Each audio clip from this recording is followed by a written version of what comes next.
बिस्मिल्लाहिर्रहमानिर्रहीम। अस्सलाम वालेकुम नाज़रीन, मैं हूं सैयद अनवारुल हसन और आप देख रहे हैं programme Dastak PTV news Islamabad studio से। नाज़रीन, 5 जुलाई हमारी कौमी तारीख का अहम दिन। 5 जुलाई 1977 को जुल्फ़िकार अली भुट्टो साहब की हुकूमत को गैर आईनी तरीके से हटाकर मार्शल लगा दिया था जनरल ज़ियाउल हक साहब ने, और ये 11 साल तक मार्शल पाकिस्तान में लगा रहा। और इसे अगर कहा जाए हमारी सियासी तारीख का स्याद तरीन दिन, तो मुबालगा आराई नहीं होगी और उसके असरात आज तक महसूस किए जाते हैं। फिर एक और हवाले से 5 जुलाई का दिन भी बड़ी अहमियत का हामिल है। आज से 24 साल कबल कारगिल के फ्रंट पर कैप्टन कर्नल शेर खान ने जामे शहादत नोश किया और डट कर हमारे अजली दुश्मन का मुकाबला किया। और ऐसा मुकाबला किया कि जब इनकी जान चली गई, इन्होंने जामे शहादत नोश कर लिया, तो जो मुखालफीन थे वो भी इनकी जुर्रतमंदी की तारीफ किए ना रह पाए और इस जुर्रतमंदाना इक़दाम पर इन्हें निशाने हैदर से नवाजा किया। आज उनकी 24वीं बरसी है, तो इस हवाले से भी बड़ा अहम दिन है 5 जुलाई का। फिर मुआशी मैदान की अगर बात की जाए तो अब से 10 साल कबल यानी इसी रोज़ 5 जुलाई 2013 को पाक चीन इक्तिसादी राहदारी की मफाहमत की यादाश्त पर दस्तखत किए गए थे।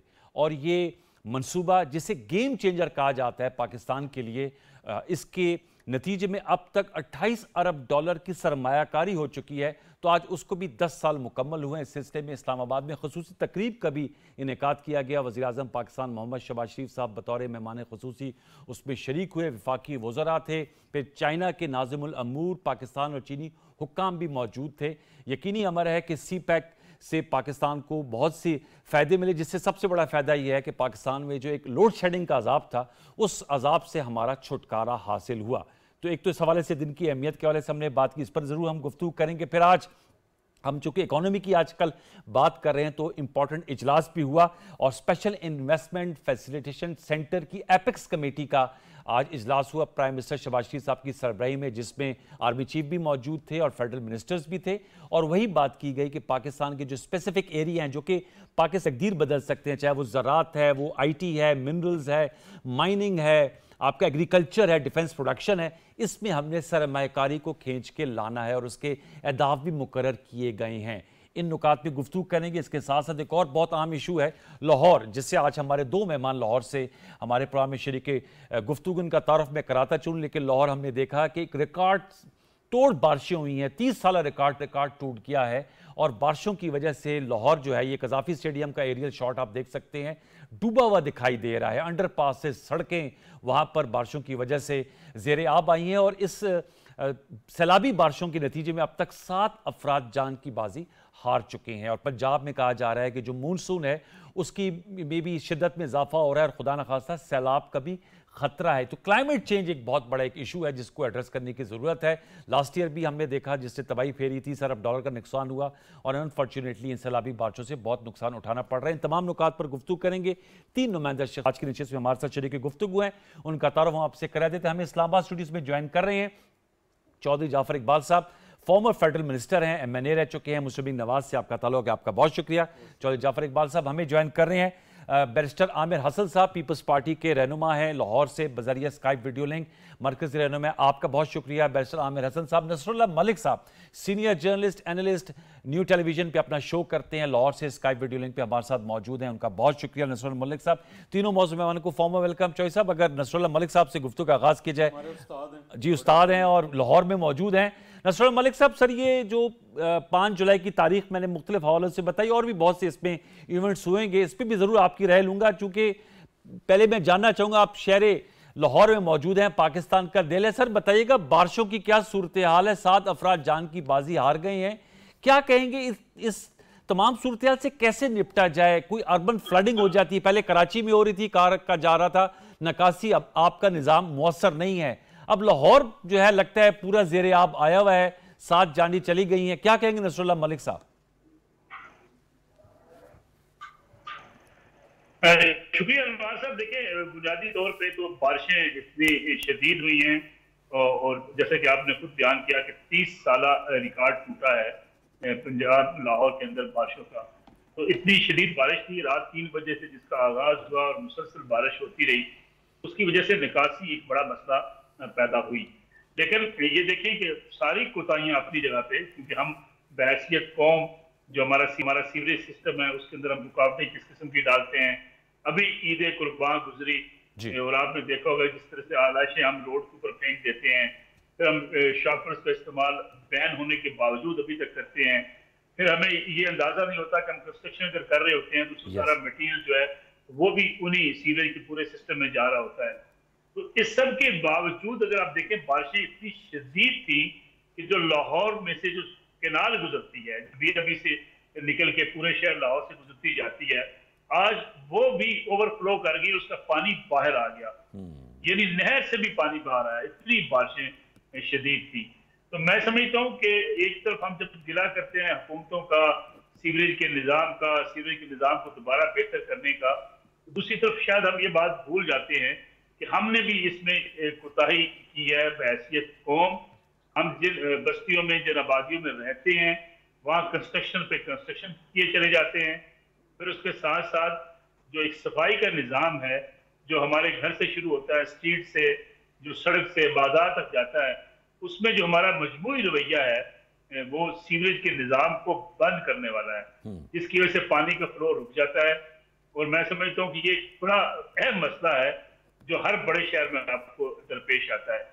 इसमें भी कोई शक नहीं कि बारिशें शदीद हों तो फौरी पानी का फ्लो इतनी तेजी से निकल नहीं सकता, लेकिन आज जैसा कि वो इलाके भी देखे गए जो पहले नहीं डूबते थे लेकिन आज डूब गए। उसके साथ साथ बहरहाल इंतजामिया और हुकूमत ने एक्शन लिया हुआ है, कोशिश की जा रही है, लेकिन अब भी शहर काफी हद तक डूबा हुआ है।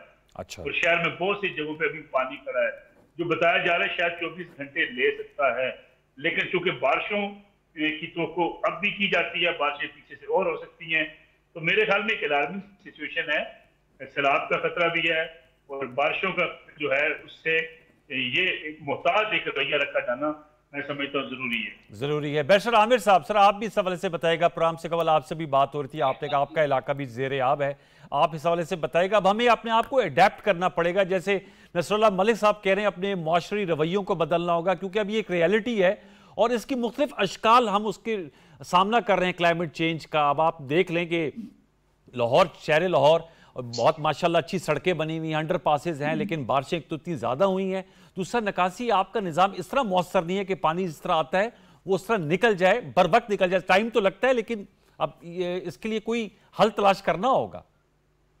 देखिए अनवर भाई, अर्बनाइजेशन में ये प्रॉब्लम्स हैं और बड़े बड़े जो दुनिया के शहर हैं वहाँ पे अर्बन फ्लडिंग अब एक मामूल बनती जा रही है। असल में हुआ ये है कि शहरों की तरफ जो रुझान है, जहाँ पे अगर मैं अपने इलाके की बात करूँ तो यहाँ पे अगर बड़े बड़े घर थे तो वो खत्म करके तो वहाँ पे एक घर की जगह पे 6-6, 7-7 घर बन चुके हैं। अब जहाँ पे एकदम आबादी इतनी बढ़ती है, सीवरेज के निज़ाम तो होगा। दूसरा जो हमने अपना तर्ज जिंदगी बदला है, यहाँ पे हमारा एक मौसम के मुताबिक घर थे और उसे भी बदलने पे नेचर तो इंसान खुद खा गया है मेरे ख्याल से। नेचर की सारी जो कुदरत ने हमें चीज़ें दी थी, ये क्लाइमेट चेंज भी हमारे रवैये की वजह से है, जो हमारी तरक्की सो कॉल्ड तरक्की खा गई है उसे। तो हमारा जो तर्ज मुआशरत है, तामीर है, उसने इसे बड़ा नुकसान पहुंचाया है। अब मैं अगर कहूँ कि किसी एक हुकूमत का इसमें है तो ऐसी बात नहीं है, असल में ये सबकी प्रॉब्लम्स हैं और इसमें जो हमेशा की हुकूमत होती है वो हमारी ब्यूरोक्रेसी होती है और वो हमारे ये इदारे हैं और टाउन प्लानिंग के उन लोगों ने उन्हें इस तरफ बहुत तवज्जो देनी चाहिए थी, जो मैं समझता हूँ कि उन्होंने टोटली इसे इग्नोर किया है। हम सियासतदानों की तरफ कुछ ज्यादा रखते हैं हाथ, लेकिन जो हमेशा के हुक्मरान हैं उन्होंने इसे नहीं रखा। तो मैं समझता हूँ एक तो क्लाइमेट चेंज पे इस दफा ये हुकूमत भी और ये भी एजाज पीपल्स पार्टी को हासिल है कि हमने इसे पहली दफा इस वजारत को मुतारिफ करवाया आज से दहाइयां पहले, कि हमें पता था कि ये एक तब्दीली रूनुमा हो रही है मुआशरे के अंदर। तो मैं समझता हूँ कि इसे अपने तर्ज जिंदगी को भी बदलना पड़ेगा, तर्ज तामीर को भी बदलना पड़ेगा और कुछ जो अर्बन प्लानिंग है उस पर तवज्जो देनी पड़ेगी। एक बहुत ज्यादा घर बने जा रहे हैं, हाई राइज बिल्डिंग्स बन रही हैं, एक घर की जगह पे 4-4, 5-5 मंजिला और फ्लैट्स और छोटे छोटे घर। तो अब तो प्रेशर ज्यादा है आपके सीवरेज के ऊपर। तो ये बहुत बड़े प्रॉब्लम है जिसे बड़े शहरों में, वो लाहौर हो, वो कराची हो, वो इस्लामाबाद तो चले फिर किसी प्लानिंग पे बना है, लेकिन ये पुराने शहर जो हैं ये प्लानिंग से बिल्कुल कोसों दूर है।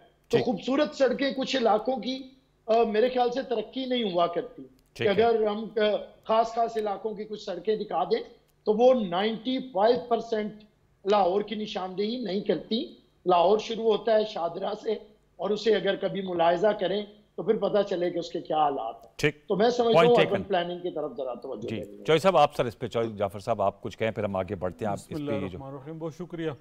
देखिए हम चारों अहबाब जो बैठे हैं या मतलब जो लोग हुकूमतों के अंदर और ब्यूरोक्रेट्स, कितनी बड़ी तादाद होगी, बहुत मुख्तसर जी। जो इल्म हमें है वो बाकी सबको नहीं है। लाहौर शहर की कितनी बड़ी आबादी, क्या सब उतने ही इल्म और शऊर रखते हैं और उनको मामलात का उतना ही पता है जितना हम चारों को पता है? मसला ये है, बहुत अच्छी बात की बैरिस्टर साहब ने, क्लाइमेट चेंज की मिनिस्ट्री जो है इंट्रोड्यूस कराई, लेकिन एक जुर्म हम सारी सियासी जमातों का है, मेरी जमात समेत, वो है सियासी मतलब बल्दियाती निज़ाम ना देना। आप समझते हैं कि अगर कोई वज़ीर आला गवर्नमेंट निज़ाम हो? नहीं समझता नहीं जी, प्रैक्टिकली ये है, प्रैक्टिकली ये है। अच्छा, आपके पास सिर्फ पंजाब में 70,000 लोगों की टीम है जो गली मोहल्ले तक, अगर ये बल्दियात को आप करें, 70,000 वो वॉलंटियर जो तनख्वाह नहीं लेते, चाय का कप अपने पास से पिलाते हैं और हर मोहल्ले और वार्ड में ड्यूटी देते हैं। और अगर आप इस तरफ नहीं जाएंगे, क्या एक डिप्टी कमिश्नर लाहौर का या कराची का एक कमिश्नर और डिप्टी कमिश्नर क्या ये मामला देख सकते हैं? ब्यूरोक्रेट्स को हम क्यों जिम्मेदार कहें? जहां जो है वो सियासी ओनरशिप नहीं होती, ये मंशूर तो हमने लेके आना है ना, सियासी ओनरशिप हमने देनी है, रेगुलेशन हमने करनी है। एक डिप्टी कमिश्नर साहब आज हैं यहाँ पे, कल वो किसी महकमे के सेक्रेटरी होंगे। सियासी जमातें हैं जो साल साल हुकूमतें करती हैं, ये उनके करने का काम है। जब तक आप रेगुलेशन नहीं करेंगे उस वक्त तक यही होगा। हाँ, सिफारिशें आती हैं, वो भी एक बहुत बड़ा निज़ाम है कि अगर कोई गलत सही जो भी बना रहा है उसको अगर कोई रेगुलेट करना भी चाहे वो नहीं उन्हें करने देते। लेकिन बुनियादी चीज़ जब तक आप बल्दियात को मजबूत नहीं करेंगे, एक वज़ीर आला पंजाब का, सिंध का, KPK का, बलोचिस्तान का, वो वज़ीर आला हाउस में बैठ के किसी गली मोहल्ले के सीवरेज सिस्टम की क्या जिम्मेदारी ले सकता है? वो जिम्मेदारी तो लेगा उस शहर का मेयर।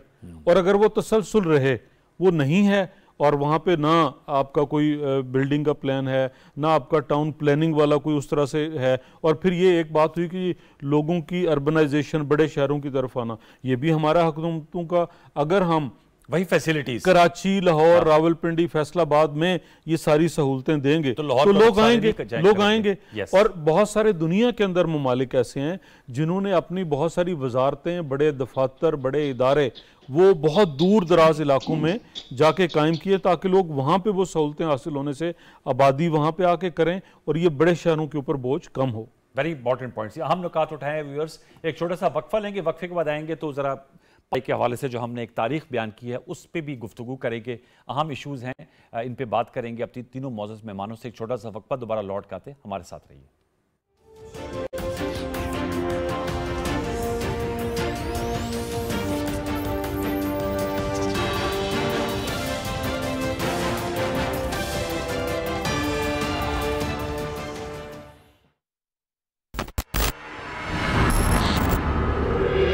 हथियारों का मसला हल कर लिया है। रेलवे का मंसूबा हमारे लिए बहुत अहम है। हम इस मंसूबे को नाकाम बनाने के लिए अपनी हर मुमकिन कोशिश करेंगे। सुल्तान मौसम, जल्दी करो, तुम्हें महल से बाहर निकलना है।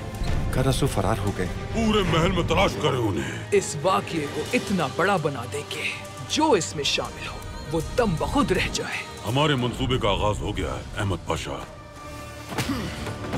दवाले ने यही गद्दार आया था। आप दोनों को गिरफ्तार किया जाता है। अब्दुल हमीद की रहमदिली के साए में बना लेंगे।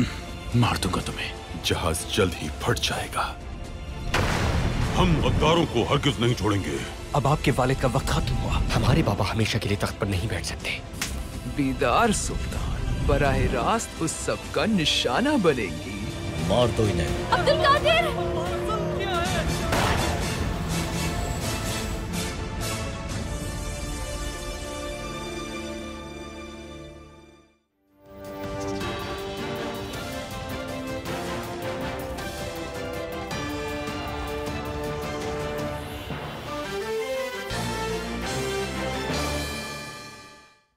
Welcome back. नसरुल्लाह मलिक साहब, सर 5 जुलाई इस हवाले से क्या कहेंगे सर आप? हमने तारीख से सबक सीखा है? 5 जुलाई 1977 हो या 5 जुलाई 1999 हो जब कारगिल हुआ, और even 5 July 2013, we have learned lessons. कहते हैं ना, जिंदा कौमें वो होते हैं जो तारीख से सबक सीखकर आगे की तरफ बढ़ती हैं। आपके मजबूरी तौर पे क्या राय है? देखिए, मैं समझता हूँ हमने तारीख से सबक नहीं सीखा। अच्छा। हमने ना सिर्फ ये नहीं सीखा कि मुल्क के अंदर सियासी जमातें मुल्क के सियासी निज़ाम के इस्तेकाम के लिए किरदार अदा करती, बल्कि हम एक दूसरे को गिराने और किसी को सियासत से निकालने और अपने आप को लाने की कोशिश हमेशा से करते रहे।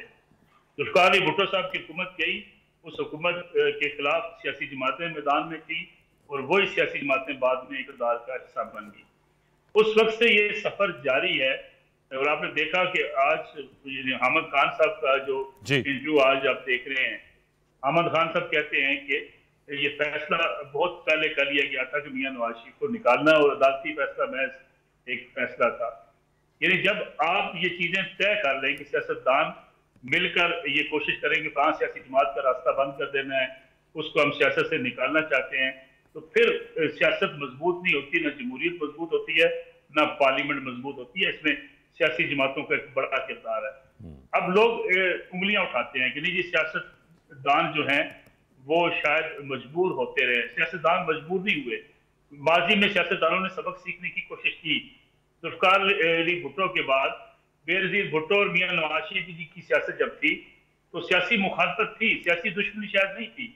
उसके बाद वो चार्टर ऑफ डेमोक्रेसी पे भी गए। इसी तरीके से आपने देखा कि बाकी सियासी जमातें भी मुखालफत एक दूसरे की करती रही, लेकिन पिछले 10-12 सालों में सियासत दुश्मनी में बदल गई। यानी सियासी जमातों को, एक सियासी जमात ने कहा कि मुल्क के अंदर कोई और सियासत होनी नहीं चाहिए सिवाय हमारी सियासत के, तो फिर इसका जिम्मेदार कौन है? सियासतदान जो एक दूसरे को निकालने के लिए इस हद तक चले जाते हैं कि सियासी मुखालफत से सियासी दुश्मनी में चले जाते हैं। तो मेरे ख्याल में जब तक सियासी जमातें ये सबक नहीं सीखेंगी कि हमें मिलजुल कर पार्लियामेंट को मजबूत करना है, हमें मिलजुल कर सियासत को मजबूत करना है, जमहूरियत को मजबूत करना है, उस वक्त तक सियासी जमातें मजबूत नहीं हो सकेंगी। हमें सबक सीखना पड़ेगा। लेकिन बदकिस्मती से आपने ये भी देखा होगा कि ये भी हमने इस एक सियासी जमात की तरफ से देखा कि 2 सियासी जमातों का पाकिस्तान से वजूद ही खत्म कर दिया जाना चाहिए। आज वही सियासी जमात भुगत रही है, रास्ते बंद करके, दरवाजे बंद करके, डायलॉग के दरवाजे बंद करके, इदारों से टकराव करके। आज वो सियासी जमात अपने आप को समझती है कि हम मजलूम है, लेकिन वही सियासी जमात ये तमाम रास्ते बंद कर रही थी। इसी तरीके से जिसका जिक्र आप करते हैं अक्सर, आपने अपने इब्तिदाई में बड़ी समराइज किया इन सारी चीजों को। मैं 5 जो जुलाई का दिन है, ये हमें सियासी इस्तेकाम के साथ साथ हमें कारगिल की जंग की याद भी दिलाता है। कर्नल शेर खान की बहादुरी की दास्तान भी हमें सुनाता है। जिस तरीके से उन्होंने देखिए, एक दुश्मन मुल्क आपसे कहे कि आपने इस ऑफिसर को निशाने हैदर देना, इससे बड़ा एजाज क्या हो सकता है? Exactly. लेकिन उन्हीं सियासी जमातें, उन्हीं शहदा के हवाले से जो रवैया अख्तियार करें, अफसोसनाक है। 9 मई को जो कुछ हुआ मैं समझता हूँ बड़ा अफसोसनाक है, लेकिन उसकी बुनियादी वजह यह है कि देखिए, एस्टैब्लिशमेंट की किरदार पर तनकीद की जानी चाहिए, होनी चाहिए, होती रही है, माजी में भी की है, मुस्लिम लीग नवाज ने की है, पाकिस्तान पीपल्स पार्टी ने की है। लेकिन कौमी इदारे को कमजोर करना, इदारे के अंदर अदम इस्तेकाम पैदा करना या इदारे में टकराव की कैफियत पैदा करना, ये शायद पहली बार हुआ है पाकिस्तान की सियासत में। जी, मेरे ख्याल में उसका हमें नुकसान भी उठाना पड़ा है। आज फिर हम पाकिस्तान में आगे जाने की बात कर रहे हैं और हम वन विंडो की बात कर रहे हैं। आज पाकिस्तान की आर्मी चीफ और वज़ीर आज़म चाहते हैं कि मुआशी इस्लाहात लेके आए, मुआशी प्लान लेके आए। ये भी सियासी जमातों का काम था। आपको याद होगा, जब भी कोई बड़े से मुआशी फैसले हुए, आने वाली हुकूमत तब्दील कर देती है। मुल्क के अंदर सरमायाकारी जो हो सकती थी, अदब एतमाद पैदा हुआ। सरमायाकार जो है वो पाकिस्तान से बाहर जाना शुरू हो गया। बाहर से इन्वेस्टमेंट आना दूर की बात है, या अपने लोग इन्वेस्टमेंट करने से भागने लगे। इसलिए हमें इदारों को, हुकूमतों को ये पाबंद करना होगा कि अगर कोई इन्वेस्टमेंट करना चाहता है तो उसको हम फैसिलिटेटर बने। हम रुकावटें खड़ी करते हैं, ब्यूरोक्रेसी रुकावटें खड़ी करती है, सिर्फ पीता दरमियान में आड़े आता है, लोगों को काम करने से रोका जाता है। अब देखिए ना, हाल में लाया गया, उसका मकसद ये था कि क्वालिटी को बेहतर किया जाए। एक ऑफिसर थे, वो कहा करते थे, मुझे बताएं कौन सा रेस्टोरेंट बंद करना है। यानी जब आपकी सोच ये पैदा हो जाए, नेगेटिविटी पैदा हो प्रोजेक्ट टुवर्ड्स बिजनेसमैन, तो फिर माशी तौर पे मसाइल का हम शिकार होते हैं। इसमें हमारे बाद अदालती फैसले रुकावटें बने रहे। अब भी वक्त है कि हम ये तय कर लें कि हमने मुआशी मामलात के मामले में सियासत नहीं करनी, बल्कि मुल्क की बेहतरी के लिए ऐसे फैसले करने हैं तो सियासी जमातों की जाती सोच से बालातर हों। बहुत ज़बरदस्त जी। नसरुल मलिक साहब, आपने तो बहुत अच्छे तरीके से तमाम इश्यूज़ का अहाता किया। बैरिस्टर आमिर साहब, सर आप समझते हैं कि अब एज वी स्पीक टुडे, आज 5 जुलाई 2023 है, हमने लेसन लर्न करके अब अपनी सिंध का तयन कर लिया है और अब हम आगे की तरफ ही जाएंगे, चाहे वो मुआशी एतबार से हो, सियासी एतबार से हो या इवन दिफाई एतबार से भी हो, हमारा अब सफ़र आगे की तरफ बढ़ेगा? खुदा ना खास्ता ये तो नहीं होगा जैसे अंग्रेजी में कहते हैं 1 स्टेप फॉरवर्ड 2 स्टेप्स बैकवर्ड? देखिए, सफ़र तो आगे बढ़ना चाहिए, ये तो दुआ भी है और ये हमारी जहद मुसलसल भी होनी चाहिए। लेकिन वो कहा था ना कि मुनीर इस मुल्क पे आसेब का साया है या क्या है, कि हरकत तेज तर है और सफ़र आहिस्ता आहिस्ता। देखिए, ये जो 5 जुलाई है, इसके मुहीब साए और इसकी जो नहुसत है वो पाकिस्तान से ये 46 साल के बावजूद ख़त्म नहीं हो सकी। और इसकी वजह ये है अनवार साहब कि इसमें खून की एक लकीर खींची गई है। 12 अक्टूबर भी हुआ, जनरल अयूब भी आए, लेकिन जनरल अयूब की कोई बात आप अच्छी भी गिनवा देंगे, लेकिन इसमें तो आपने पाकिस्तान के पहले मुंतखब वज़ीर आज़म को, पाकिस्तान के एटमी प्रोग्राम के खालिक को, बानी को, पाकिस्तान में इस्लामी सरबराह कॉन्फ्रेंस करवाने वाले को, जो उस वक्त भी इस्लामी सरबराह कॉन्फ्रेंस का चेयरमैन था, उसे, और जो पाकिस्तान का पहला मुत्तफ़िका कायदे अवाम था, उसे अदालती फैसले के जरिए और एस्टेब्लिशमेंट की साजिश के जरिए फांसी पे चढ़ाया। और मैं समझता हूँ जुल्फ़िकार अली भुट्टो एक इख्तियार, जिस तरह कुरान में अल्लाह ताला हज़रत सालेह की सवारी को, ऊँटनी को एक इख्तियारा बनाता है कि अगर आप बेजा कत्ल करेंगे या मारेंगे तो वो तो निशानी थी एक, तो उसके बाद एक अजाब आया, तो हम उसमें मुब्तला हैं कि हमें जुल्फ़िकार अली भुट्टो जैसा लीडर, आज भी मैं कहता हूँ कि आप सारे लीडर्स आपके सामने हैं, ये अब तो आपके पास ये है ना, मीडिया है, आप क्लिप निकालें आज के एजुकेटेड 50 साल बाद के और पूरी टेक्नोलॉजी वाले, जुल्फ़िकार अली भुट्टो का अशर अशीर भी कोई मौजूद नहीं है, तो उसे अपने हाथों से फांसी पे लटका देना, जिसने पाकिस्तान का नाम हर इशू के ऊपर आप लें तो जुल्फ़िकार अली भुट्टो एक नजरिए का नाम था, एक फिक्र का नाम था, एक सोच का नाम था। तो जनरल ज़िया के उस मनहूस कदम ने जो पाकिस्तान के अंदर, तो उसे हमने समझा नहीं है कि अदलिया ने 50 साल गुजरने के, तकरीबन 50 साल के बावजूद आज तक इस ताल्लुक को अपने चेहरे से नहीं धोया। हमारे जाने वाले आर्मी चीफ जनरल बाजवा ने कहा कि अब हम ए पोलिटिकल हैं, हमसे गलती हुई, हम हिस्सा नहीं लेंगे, लेकिन आज ये ऐलान होना चाहिए। हमने सियासी जमातों ने चार्टर ऑफ डेमोक्रेसी किया है, लेकिन सारी सियासी जमातें उसमें शरीक नहीं हुई। एक सियासी जमात जो बनाई गई, घड़ी गई, 9 मई को उसने रिजल्ट दे दिया। वो रिजल्ट था इस चीज का कि एक तरफ वो सियासी सोच और नजरिया होता है कि जिसे आप कत्ल भी कर दें, शहीद भी कर दें, तो वो पत्थर भी नहीं उछालता, वो गाली भी नहीं बकता, वो हमलावर नहीं होता रियासत और रियासती इदारों की तरफ। और एक तरफ आपका लाडला, एक तरफ ब्लू आइड, उसे आप थोड़ा सा उसके इख्तियार से पीछे करें तो वो रियासत और रियासती इदारों के ऊपर हमलावर होता है। ये फैसला हुआ है 9 मई का और 5 जुलाई के इश्तिहारों में कि खुदारा पाकिस्तान की सियासी क़यादतों को पनप देने दें, इन्हें कंट्रोल ना करें, अपनी मर्जी के गमलों के अंदर क़यादतें ना उगाएं। ये फैसला है और जिसे अभी हम समझे नहीं है। एक नए चार्टर ऑफ डेमोक्रेसी की जरूरत है जिसमें सियासी जमातों के साथ साथ आपकी सुप्रीम कोर्ट भी शामिल हो, आपकी एस्टेब्लिशमेंट भी शामिल हो, जिसमें यही चार्टर ऑफ डेमोक्रेसी है कि अदालती फैसले अदालतें करेंगी, आइन के तहत तशरीह करेंगी, लेकिन एग्जीक्यूटिव के इख्तियारात में नहीं आएंगी। एग्जीक्यूटिव कभी अदालती मामलात में दखल अंदाजी नहीं करेगी। एस्टेब्लिशमेंट कभी आके किसी के मामले के अंदर, हर बंदा जो ट्राइकोटमी ऑफ पावर है उसके अंदर अंदर अपनी डोमेन में रहेगा, अपने काम करेगा। ये समझना चाहिए। अगर सवाल ये है कि क्या हम समझे हैं, तो मैं कहूंगा नहीं। जिस पे मुसीबत आती है थोड़ी देर के लिए वो अच्छा होने की कोशिश करता है, अच्छा, ये तो जब उसे कोई राहत आती है चीज तो फिर वो वैसे ही हो जाता है। ये नुकता चौधरी जाफर साहब, सर ये चौधरी साहब ये कहा कि जब वो कोई सहूलत होती है तो वो फिर अपनी उस लाइन पर आ जाते हैं, जब मुश्किलात होती हैं तो फिर जो है वो डिफरेंट तर्ज अमल होता है और एक नए चार्टर ऑफ डेमोक्रेसी की ज़रूरत है, बैरिस्टर आमिर साहब कह रहे हैं, जिसमें आप और पीपल्स पार्टी तो पहले शरीक थे 2006 में जब चार्टर ऑफ डेमोक्रेसी हुआ, लेकिन वो कह रहे हैं इसमें अदलिया भी हो, इस्टेब्लिशमेंट भी हो, तमाम सियासी जमातें भी हों। आप मुतफिक हैं बैरिस्टर आमिर साहब के सोचते? उनका नुक्ता नज़र है, यकीनन एक सोशल मुआशरती मुआहदे की ज़रूरत है और पार्लिमान जो कि पूरे मुल्क का जमहूर का नुमाइंदा है उसे ये किरदार अदा करना चाहिए और किरदार होना चाहिए। लेकिन वो तो जुडिशरी और एस्टेब्लिशमेंट तो पार्लियामान के उसमें नहीं आते ना, दायरा। क्यों नहीं आते? नहीं, जुडिशरी तो खुद से एक इंडिपेंडेंट है सर, मुकन्नन है, सर जुडिशरी पिलर है ना पूरा। देखिए इंडिपेंडेंट हैं, जो कायदे कानून पार्लियामान ने बनाए हैं उनके अंदर रह के काम करते हुए, नॉट बियॉन्ड दैट। ऐसे ही है ना? जी जी। तो फिर कौन हुआ सुप्रीम? पार्लियामान हुआ ना। कमजोर मैं हूं बतौर मेंबर कौमी असेंबली। सुप्रीम आइन है, आइन है ना जी। तो आइन कौन लिखता है, कौन बनाता है? उसमें कौन तरमीम कर सकता है? पार्लियामान। जी जी। तो इसलिए पार्लियामान ही बुनियाद है और वहीं से सब कुछ होना है। बदकिस्मती ये है कि गुफ्तगू, ये बात बहुत सारी बातों से इत्तफाक किया जा सकता है, नया एक मुआशरती मुआहदा होना चाहिए, बिल्कुल अच्छी बात है। हम आसान वक्त के अंदर भूल जाते हैं, ये भी बिल्कुल बात दुरुस्त है।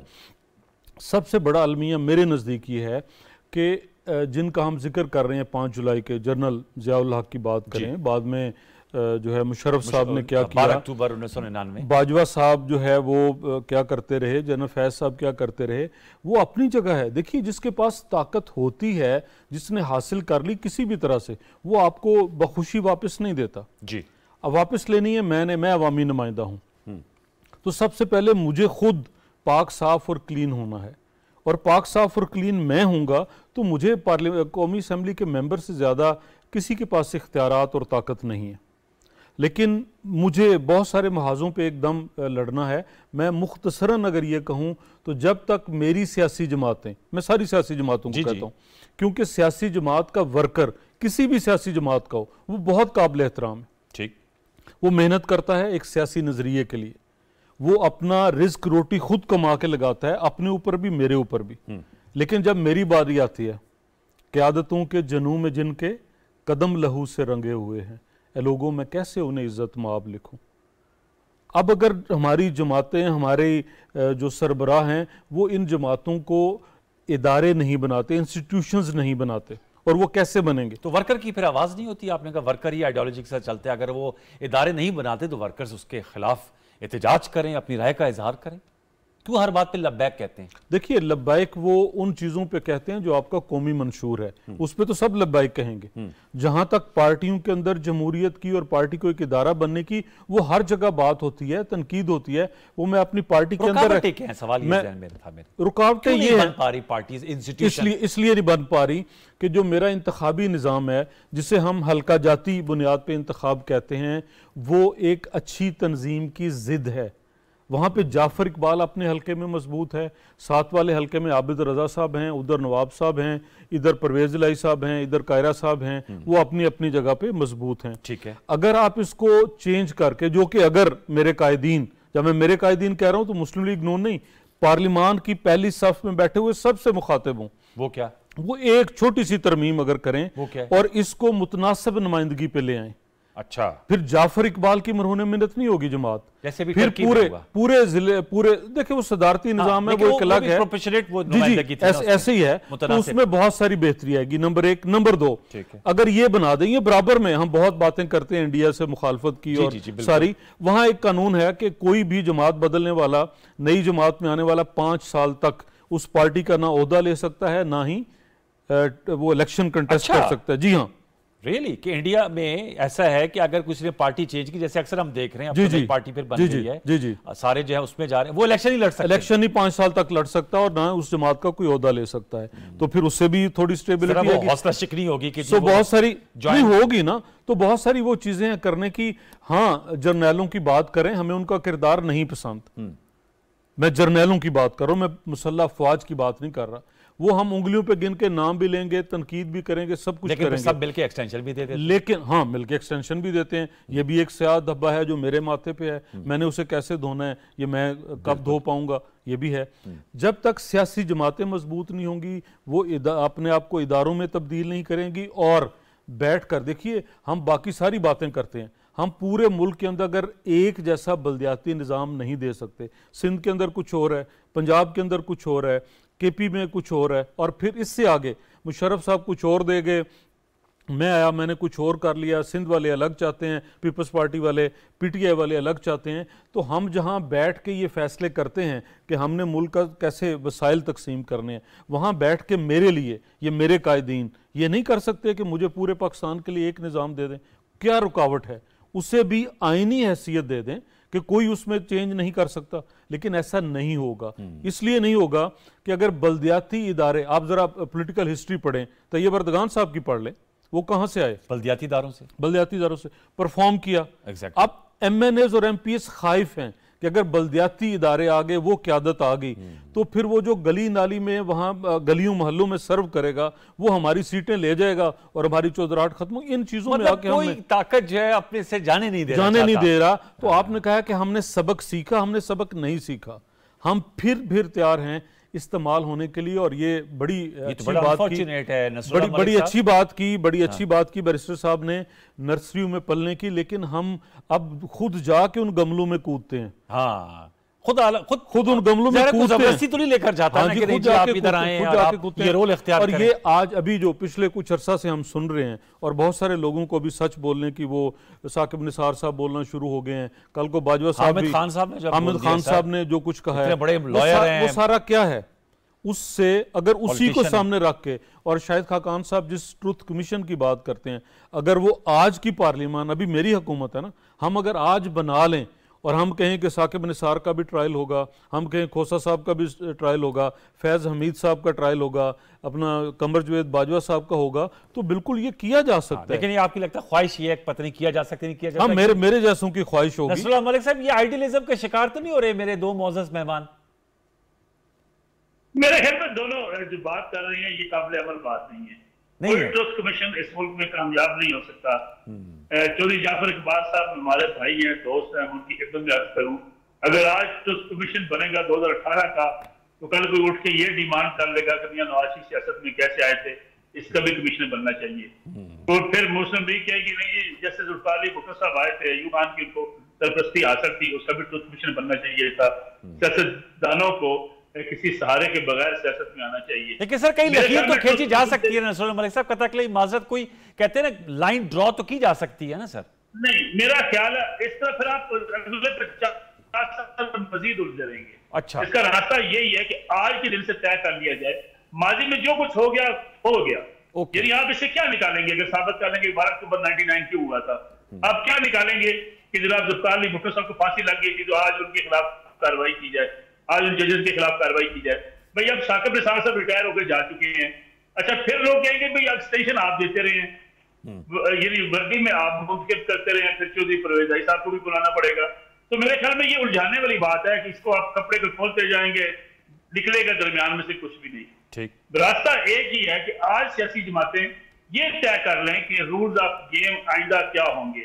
पार्लियामेंट कानून साजी करेगी, पार्लियामेंट चलेगी कैसे, सियासी जमातें माशी प्लान पर इत्तेफाक करेंगी, और माशी इस्तेकाम के लिए सारी सियासी जमातें जो है वो अपना अपना किरदार अदा करेंगी। कोई किसी का सहारा तलाश नहीं करेगा, कोई सियासत को दुश्मनी में नहीं बदलेगा, कोई सियासत के अंदर किसी को निकालने के लिए कोई ऐसी पॉलिटिक्स नहीं करेगा, कोई साजिश नहीं करेगा, तो उससे हम आगे बढ़ सकते हैं। माजी से कुछ हासिल नहीं होगा सिवाय इस बात के कि हर रोज एक नया मुतालबा आता रहेगा। शायद हकान अब्बासी साहब कहेंगे जी कमीशन बना दे, कमीशन किस किस का बनाया जाएगा? फिर तो आप सारी उम्र कमीशन में लगे रहेंगे ना। इसका रास्ता एक ही है, हम आगे बढ़े, पुरानी गलतियों को भूल जाएं, आज जो फैसले करने हैं वो आज के वक्त के मुताबिक करें। आइंदा के हवाले से जो कानून मौजूद है, हम लोग कहते हैं कानून नहीं है जी, अभी जाफर साहब बड़ी अच्छी बात कर रहे थे, बलदियाती निजाम कोई सियासी जमात नहीं चाहती। फिर तो सियासी जमातों को बैन कर देना चाहिए कमीशन बना के। सियासी जमातें इख्तियार नहीं देना चाहती बलदियाती इदारे को, फिर इन सियासी जमातों के खिलाफ कमीशन बनना चाहिए। यानी इसलिए माजी भूल जाएं, आइंदा से तय कर लें कि फलां तारीख से को इंतखाबात बलदियाती हुआ करेंगे, पूरे मुल्क में होंगे, हुकूमतें आती रहें जाती रहें, बलदियाती निजाम काम करते रहेंगे। इसी तरीके से मुआशी निजाम आपका काम करता रहेगा। मैशियत के हवाले से कोई एक दूसरे के खिलाफ महाजराई नहीं करेगा। आज कोई हुकूमत देखे ना, कोई इदारे अगर बेचना भी चाहे, वो इदारे जो बोझ है इस मुल्क की मैशत पर, कल वो कोर्ट में जाके स्टे लेके आ जाते हैं। इसलिए ये बात आमिर साहब ने ठीक किया, अदालतों को भी बिठाएं, एस्टेब्लिशमेंट को बिठाएं, सियासतदानों को बिठाएं और पार्लियामेंट के अंदर बैठ के आइंदा का एक फ्रेमवर्क तय कर ले तो हम आगे बढ़ सकते हैं। माजी की तरफ जाने से कुछ हासिल नहीं होगा, कुछ हासिल नहीं होगा।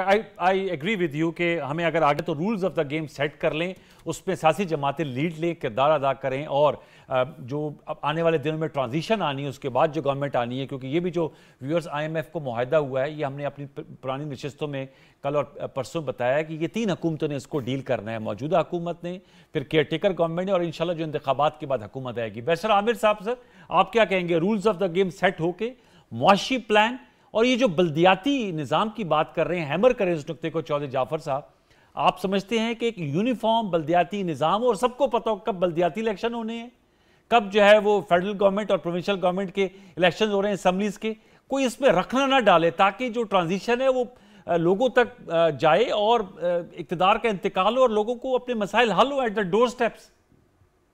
मैं बिल्कुल मुत्तफिक हूँ जो चौधरी साहब ने बात की है। देखिए, बल्दियाती इलेक्शंस के बारे में तो मैं अच्छे से ये बात टीवी प्रोग्राम्स में मुख्तलिफ में करता रहा हूँ कि ये वो मामला था जिसे काउंसिल ऑफ कॉमन इंटरेस्ट में ला के तो एक तरह का निज़ाम पूरे पाकिस्तान में आना चाहिए था। और ये हकीकी जमहूरियत जो है, एक जो हुकूमत जो लोगों के लिए मौजूद होती है, जिसे कि कहते हैं government of the people, by the people, for the people, वो ये बड़ी हुकूमत नहीं है, ना सूबाई हुकूमत है, वो यही हुकूमत है जहां तक लोग जाते हैं। अपनी जन्म पर्ची से लेकर डेथ सर्टिफिकेट तक का जो सफर है वो बल्दियाती इदारों के पास होता है। इससे भी एग्री करता हूं कि सियासी जमातों में कभी भी ये बुनियादी नुक्ता नहीं रहा या रीढ़ की हड्डी नहीं रही, क्योंकि वो इस पर तवज्जो नहीं देना चाहते। ये दुरुस्त बात है। दूसरी बात, पॉलिटिकल पार्टीज, इंस्टीट्यूशंस होनी चाहिए, 100% मुत्तफिक नहीं बन सके, इसी की मार खाते हैं, इसीलिए हर तरफ से जलील और रुस्वा और बेवकार होते हैं। अगली जो बात की, मैंने एक दफा भी आइडियलिज्म की बात नहीं की, ना मैं पिछली जगह पे जा रहा हूँ कि कोई ट्रूथ एंड वीकेंड्स ले और एक दूसरे के कच्चा चट्टा खोले। मैंने बात वही की मिसाके जमहूरियत की, जैसे नसरुल्लाह साहब ने भी उसी तरफ लेके आए कि बैठे और रूल्स ऑफ गेम। देखिए, जब मिसाके जमहूरियत हुआ था उसमें यही बात तय हुई थी कि आगे हम एक एग्रीमेंट करेंगे, इसे नाफिज करने के बाद ये तकरीबन पीपल्स पार्टी ने नाफिज कर दिया था। अब लेकिन सर उसकी तमाम शिकों पे कतई माजद अमल नहीं हुआ। आप लोगों ने कहा था नैब का इदारा खत्म करके बड़ा मुस्तरद एहतसाब का इदारा बनाएंगे, ना आप लोग बना सके ना चौधरी जाफर साहब बना सके। दुरुस्त आपने कहा। हम उस वक्त भी कहते थे, लेकिन उस वक्त हमारे दोस्त कहते थे, चौधरी साहब वगैरह, कि शायद हमारे केसेस हैं और हम अपने लिए कहते हैं, लेकिन आज सबसे ज्यादा ये उसके खिलाफ है। तो ये वक्त, वही मैंने कहा ना, हम वक्त पे अच्छे होते हैं, लेकिन हमने बहरहाल पहले कहा था कि नैब का इदारा खत्म हो। हमने इस पे एक फैसला जो और किया था वो कॉन्स्टिट्यूशनल कोर्ट का था। ये जो रोज अदालत चक्कर और तमाशा लगा हुआ है कि हजारों केसेस ज़ेरे उल्तवा हैं और एक केस को चढ़ा के कॉजलेस से रातों रात वो पहले नंबर पे आ जाता है। इसके लिए मैंने कहा कि आज अदालत है, देखिए जस्टिस काजी फाइज ईसा जो नॉमिनेट हुए हैं चीफ जस्टिस ऑफ पाकिस्तान, उन्होंने पार्लियामेंट में आके आइन की किताब उठा के बताया कि मैं इसके ज़ेरे असर हूँ और इसी के ज़ेरे असर मैं पार्लियामान में आया हूँ आपको आइन का दिन मनाने के लिए। ये एक खूबसूरत अलामत है। इसी को इस्तेमाल हम महीने 2 के बाद कर सकते हैं कि आपकी जुडिशरी, आपके सियासतदान यानी कि पार्लियामान और आपकी इस्टेब्लिशमेंट जिसने माना कि हमारे बनाए हुए पुतले और बच्चे जमूरे खराब होते हैं, 9 मई ने रिजल्ट दिया। अगर पिछले आर्मी चीफ ने कहा कि ये पॉलिटिकल है तो आज वाले भी कहते हैं, तो हम क्यों नहीं मिलके एक चार्टर ऑफ डेमोक्रेसी में जो मैंने कहा कि ट्राइकोटमी ऑफ पावर में आए, अपनी अपनी डोमेन में रहने का इजहार करें। चीफ जस्टिस जब भी सुबह मोटो ले, बुनियादी हकूक पे ले या अपनी अदालत को ठीक करने के लिए ले, वो सिविल कोर्ट के लिए ले, वो अस्पताल ठीक करने के लिए ना ले, उसका नोटिस प्राइम मिनिस्टर ले ले, चीफ मिनिस्टर ले ले या मेयर ले ले, जिसका काम है ये करने का। इसी तरह आर्मी चीफ का जो काम है वो करे, एस्टेब्लिशमेंट ये जोड़ तोड़ ना करे, पॉलिटिकल पार्टीज ना बनाए, नए नए तरीके ना बताए सियासत करने के। तो ये इस हाई टाइम है, इस पे बैठेंगे तो, और इसी के जेरे असर जब आप ये कर लेंगे, इसी के जेरे असर एक मिसाके मईशत होना है कि 10 साल के लिए एक एग्रीमेंट हो। कोई भी हुकूमत आए, पॉलिसीज नहीं बदलेंगी। टैक्स नेट अब उसी को नहीं, बिजली के बिल में ही टैक्स लगाते जाएं, गरीब को निचोड़ते जाएं, सेल्स टैक्स बढ़ाते जाएं, तनख्वाहदारों पे सर उनको भी शामिल करें, दे रहा है जो तनख्वाहदार तबका दे रहा है उसी पे टैक्स लगाते जाए। नहीं, अब अमीर तबके पे आए, अब माफियाज पे आए, अब सरमायादारों पे टैक्स लगना चाहिए, जिसमें से 80-90% पार्लियामेंट के अंदर बैठे हुए हैं, वो नहीं लगने देते हैं ना टैक्स। जब जिन्होंने टैक्स लगाना है वो खुद पार्लियामेंट में बैठे होंगे तो टैक्स कैसे लगेगा? तो मैं ये समझता हूं कि ये चीजों की अब जरूरत है, नहीं करेंगे तो फिर यही होगा जो हाल हो रहा है। इस तरह कितनी देर आप IMF की मिन्नतें कर करके, क्या आपके प्राइम मिनिस्टर को मिन्नतें करनी पड़े IMF के नुमाइंदों के साथ? इससे बुरा वक्त भी कोई आएगा पाकिस्तान के ऊपर। तो मैं समझता हूं कि यह अब आपको सोचना पड़ेगा। अल्लाह ने ये आपको एक टाइम दिया है, ट्रांजिशनल पीरियड है, आप निकले हैं, बड़े हैं, लेकिन अब आगे बढ़े, और इसके बगैर कोई हल नहीं है। एक charter of democracy political forces के बाद आईनी इदारों के दरमियान साइन करना पड़ेगा। ये एक लाजम चीज है रियासत को आगे बढ़ाने के लिए। यही बुनियाद थी उसमें साके जमहूरियत की, यही रास्ता है आगे चलने का। अगर नहीं करेंगे तो फिर टामक तो यहाँ है, अंधेरे में टकरे मारते रहेंगे। आज कोई अच्छा होगा, कल कोई अच्छा होगा, शेर सुनाते रहेंगे कि हम यहां से ठीक करेंगे, वहां से होगा नहीं। बढ़ना पड़ेगा, बढ़ना पड़ेगा। आपने एक रास्ते की जरूरत। सर आपने अहम नुकात उठाए, लेकिन चौधरी साहब उसके लिए सबसे बड़ा जो $1 मिलियन क्वेश्चन है, क्या सियासी अज़म है ये सब कुछ करने का, इस दुरुस्तगी का जिसका नसरुल्लाह मलिक साहब, आप, बैसल आमिर साहब कह रहे हैं, या ये फिर खुदा न खास्ता नशिस्तन गुफ्तन बर्खास्तन में ही तब्दील हो जाएगा? अनवर साहब बिल्कुल ऐसा नहीं है। सियासी अज़म बहुत मजबूत है, जी है ना जी, सिर्फ है नहीं। अब 2013 में जो पहली पार्लिमानी मीटिंग हुई थी, मैं गवाह हूँ कि मियाँ नवाज शरीफ साहब ने इतना अल्लाह का शुक्र अदा किया कि मेरी 51% अपने मेंबरान कौमी असम्बली हैं। फिर क्या हुआ 2017 में? चले वो एक अलग दास्तान है ना, उसके बाद नहीं, सुनिए ना, जो आपने सवाल किया उसका जवाब दे दूं ना मैं। फिर उस सियासी अज़म के लिए वो हर सियासी रहनुमा के पास पहले असेंबली के अंदर पहली लाइन के अंदर जितने अहबाब बैठे थे, बदकिस्मती से उस दिन भी इमरान खान साहब जो है वो कन्नी कतरा के निकल गए कि मुझे वज़ीर आज़म से हाथ ना मिलाना पड़े। और फिर जनाब वज़ीर आज़म मियाँ नवाज शरीफ साहब घर चल के गए, इमरान खान साहब के भी और बाकी रहनुमाओं के भी, और सबसे दरख्वास्त की, और वो सब ने दरख्वास्त मानी भी एक हद तक, सिवाय इमरान खान के। और उसका नतीजा ये निकला कि एक मुश्तरका कमेटी बनी जिसके अंदर कौमी असम्बली और सेनेट के तमाम जो पार्लिमानी रहनुमा हैं वो मौजूद थे। स्पीकर और चेयरमैन को चेयर करते थे, और हमने देखा कि वहाँ यमन फ़ौज ना भेजने का फ़ैसला हुआ, वहाँ CPAC के रूट्स का फ़ैसला हुआ, वहाँ पे हमने इलेक्टोरल रिफॉर्म्स किए, हमने दहशत गर्दी का ख़ात्मा किया, हमने मुल्क के अंदर लोड शेडिंग का ख़ात्मा किया, हम CPAC लेके आए। ये सारा सियासी अज़म से हुआ। नहीं हुआ, मेरा सब वही है जो हामिद खान साहब ने भी कहा, आज भी है, हुआ ना, आज भी देखिए। तो फिर इसका बैरिस्टर साहब की नुक्ता अहम है कि फिर उस चार्टर उसके बाद शामिल कर, देखिए नहीं सब शामिल किया ना रहे, लेकिन इमरान खान साहब, देखिए अगर इमरान खान जी सब कुछ शामिल किया, जिसने जो कहा उनको साथ मिलाया, बैठा, डिस्कस किया। अब ये है कि फिर 2017 में जिस तरह से हुआ, आज सारे लोग उसकी गवाही दे रहे हैं। और मुझे मतलब बहुत सारी गवाहियों में, मैं पार्लिमानी सेक्रेटरी डिफेंस था तब। अच्छा, तो तब एक बहुत बड़े ऑफिसर इन यूनिफॉर्म थे दैट टाइम, और जुलाई से पहले की बात है, वो भी जुलाई था। अच्छा, पहले की बात है, मतलब जब ये मियां नवाज शरीफ को नहल जिस दिन किया गया 27 जुलाई, तो उससे पहले तो बड़ा बोल के कहा कि नहीं जी असी नवाज शरीफ नहीं रहने देना, नहीं रहने देना। हाँ जी, और आज फिर उसका रिजल्ट क्या हुआ, मिला क्या, हासिल क्या हुआ। तो 2023 में अब आपको क्या लगता है जी? अब देखिए, आप तो वो इवेंट्स विटनेस किए हैं। 2023 में ये लगता है कि हमारी political forces other than Imran Khan साहब, उनको क्या वहम है या क्या वो अपने तो आप चेयरमैन PTI तो आप कह रहे हैं कि डायलॉग करें उनके साथ। किनके साथ? वो तो कह रहे हैं एस्टेब्लिशमेंट भी करे। और तो देखिए सेनेट और कौमी सेनेट के अंदर उनके नुमाइंदे मौजूद हैं ना, पार्लियामान का मुश्तरका इजलास होता है, वहां पे अपने वो पार्टी चेयरमैन का मौकफ रखें। इससे बड़ा और कौन सा फोरम होगा? सियासी इंतकाम, इतने पर्चे, और कल फिर तोशाखाना केस में कल वो पेश होने, दोबारा उनको तलब कर लिया। अगर एक वजीर आजम घड़ियां चोरी करके बेचता रहे तो इससे बड़ी क्या मेरे लिए बदकिस्मती। आप समझते हैं सियासी इंतकाम नहीं? ये सियासी इंतकाम काहे का सियासी इंतकाम? मतलब कोई एक ऐसा काम बता दें जो इमरान खान साहब ने किया हो इस मुल्क की बेहतरी के लिए, और ये जितनी बाकी सारी चीजें हैं, क्या इनका एहतसाब नहीं होगा? इदारे किस लिए हैं?